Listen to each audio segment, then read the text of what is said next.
નારદજી એક વખત ફરતા ફરતા પૃથ્વી લોક ઉપર વિચરણ કરતા કરતા હરિદ્વાર ક્ષેત્રની અંદર ગયા. હરિદ્વાર થી આગળ ઋષિકેશ ગયા અને ઋષિકેશ થી આગળ બદ્રિકાશ્રમ સુધી ગયા. બદ્રીનાથની અંદર બદ્રિકાશ્રમની અંદર જ્યાં પ્રવેશ કર્યો તો બ્રહ્માજીના 4 માનસ પુત્રો એમને મળ્યા છે. સનત કુમારોએ કહ્યું કે નારદજીનું મુખ મલિન કેમ છે?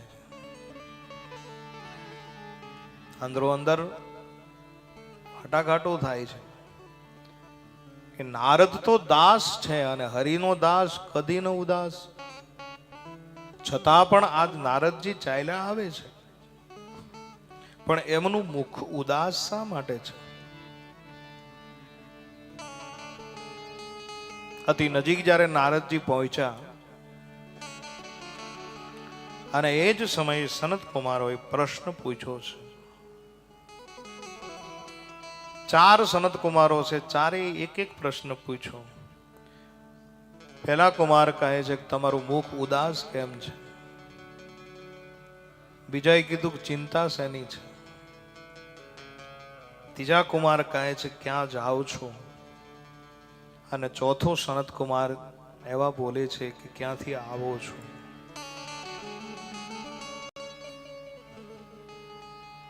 કથમ બ્રહ્મન દીન મુખ કુતશ્ચિંતાતુરો ભવાન ત્વરિત ગમ્યતે પુત્ર કુતસ્યાગમનમ તવ. કથમ બ્રહ્મન દીન મુખ, તમારું મુખ દીન કેમ છે? ઉદાસ શા માટે છો? કુતશ્ચિંતાતુરો ભવાન, તમને ચિંતા શાની છે? ત્વરિત ગમ્યતે કુત્ર, ક્યાં જાઓ છો આટલી ગતિથી અને ક્યાંથી આવો છો? અને નારદજીએ જવાબ આપ્યો છે, હે સનત કુમારો,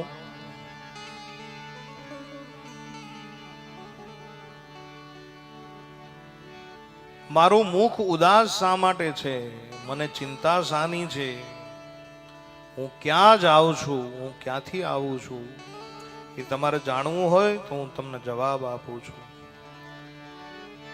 અહમ તુમ પૃથ્વીમ યાતો જ્ઞાત્વા સર્વોત્તમામિતિ પુષ્કરમ ચ પ્રયાગમ ચ કાશીમ ગોદાવરીમ તથા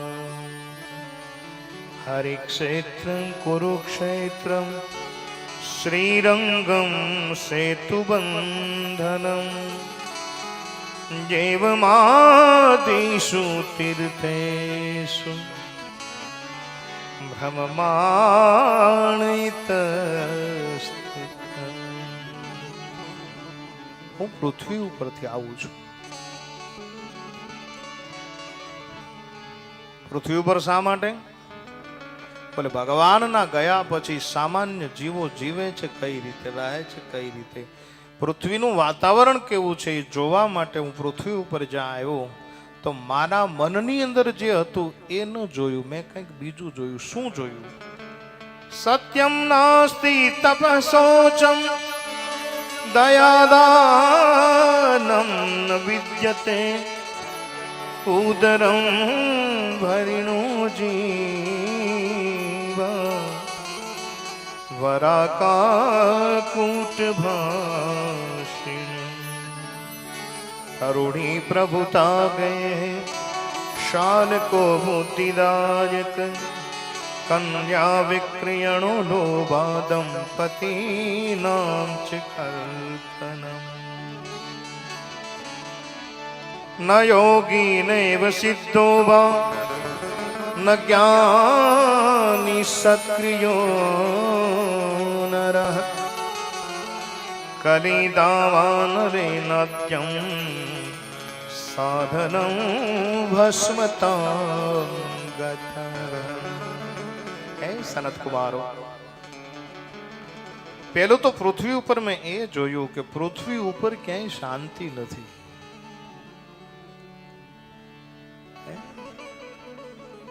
પૃથ્વી ઉપર ક્યાંય શાંતિ ન જોવા મળી. અને તમે મને જવાબ આપો, ક્યાંય શાંતિ છે ખરી? હે?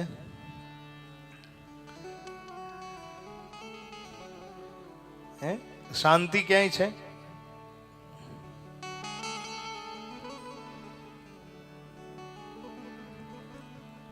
શાંતિ ક્યાંય નથી. શાંતિ અમુક અમુક જગ્યાએ જ છે,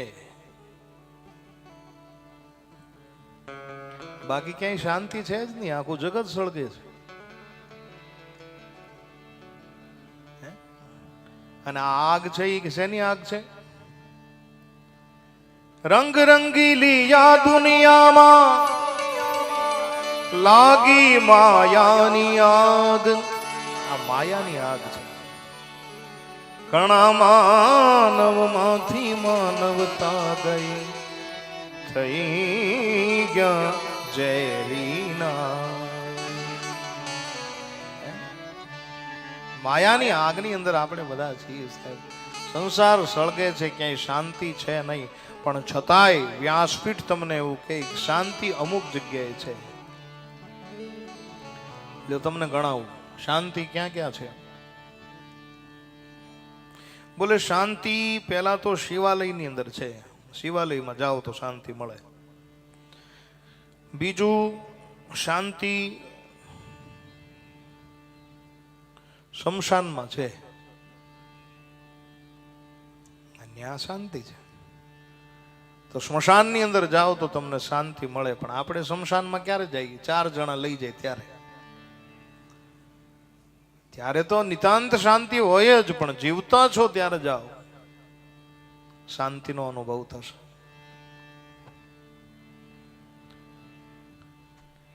શાંતિ ક્યાં છે? બોલે સત્સંગની અંદર છે.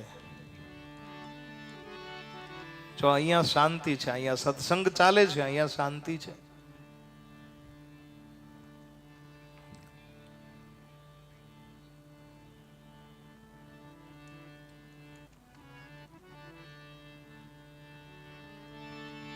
જો છે ને શાંતિ. એટલે હું કઈ ભૂલી નથી ગયો.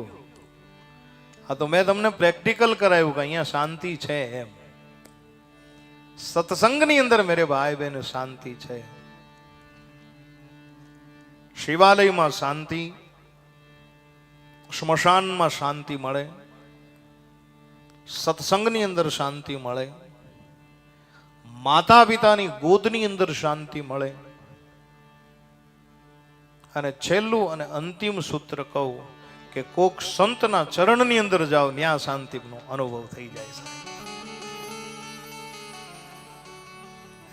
કરોડપતિ માણસો અહીંયા આવી અને સાહેબ એકદમ કોઈ પણ જાતની અમુક વ્યવસ્થા ન હોય છતાં પણ એને અહીંયા આનંદ આવે છે. એની પાછળનું કારણ શું? બોલે અહીંયા સંતના વાઇબ્રેશનો કામ કરે છે.